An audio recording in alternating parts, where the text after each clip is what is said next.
dans la commune du Mandé où le président de la transition, le colonel Assimi Goïta, a remis 225 tracteurs aux agriculteurs pour améliorer les conditions de production et favoriser un meilleur rendement. Plus de 4 milliards de francs CFA, soit 50% du montant global débloqué par l'État pour cette opération en guise d'accompagnement.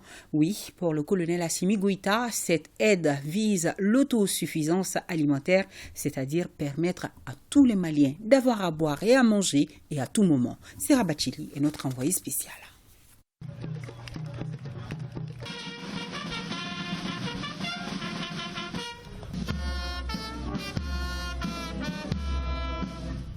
Le soutien d'un chef d'État à un peuple en quête de souveraineté alimentaire.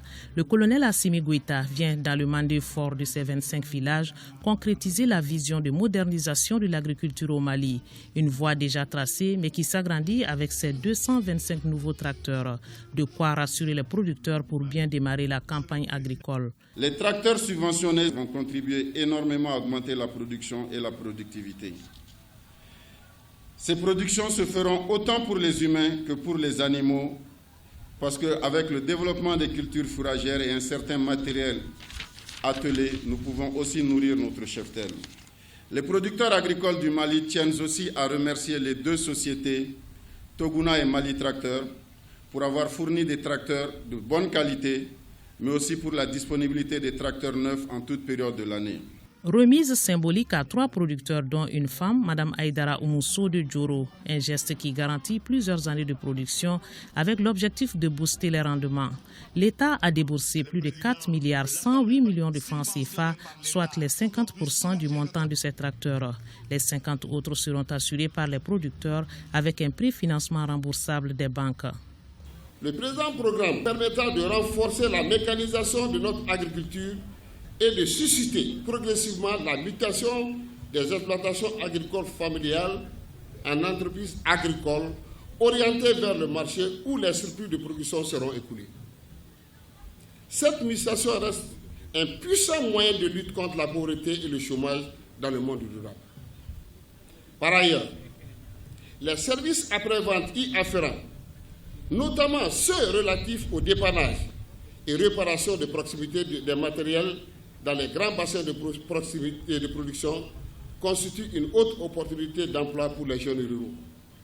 Le Mali favorisé avec ses 46 millions d'hectares de terre, dont 12 millions et demi propices à l'agriculture, a un fort potentiel pour la sécurité alimentaire. Et l'option qui mène à cela est bien la mécanisation du secteur agricole. Une conviction rappelée par le président de la transition. Mais avant tout propos, le colonel Assimi Goïta rend hommage aux victimes de Djalassagou dans la région de Badiangara. Nous nous inclinons devant la mémoire de nos populations qui ont été victimes de l'attaque barbare survenue dans la commune de Djalassagou. Nous promettons que cet acte barbare inqualifiable ne restera pas impuni. La remise de ces 225 tracteurs entre dans le cadre de subventions à hauteur de 50% des matériels agricoles et équipements par l'État. Cela vise à atteindre 2 objectifs. Et primo, pousser la mécanisation du secteur agricole, aussi assurer l'autosuffisance alimentaire. Et ces différentes actions viennent s'ajouter à d'autres efforts déjà consentis par le gouvernement, notamment la subvention des intrants. Et toutes ces opérations ont pour état final recherché d'assurer notre souveraineté alimentaire. Et je pense qu'aujourd'hui, l'État du Mali a cette capacité. Et quand vous regardez la production agricole 2021, qui est d'ordre de 9 millions de tonnes, et la consommation du Mali est de 4 millions de tonnes, donc il n'est pas acceptable que le Mali soit confronté au problème d'approvisionnement. Raison pour laquelle nous allons instruire le gouvernement d'élaborer une nouvelle stratégie pour que nous puissions non seulement maîtriser notre consommation, aussi maîtriser notre stock de sécurité, aussi maîtriser les exportations. Et aussi, je tiens à lancer un appel aux heureux bénéficiaires de faire un bon usage de ces équipements, aussi de s'acquitter de leur quote-part pour que d'autres aussi puissent en bénéficier.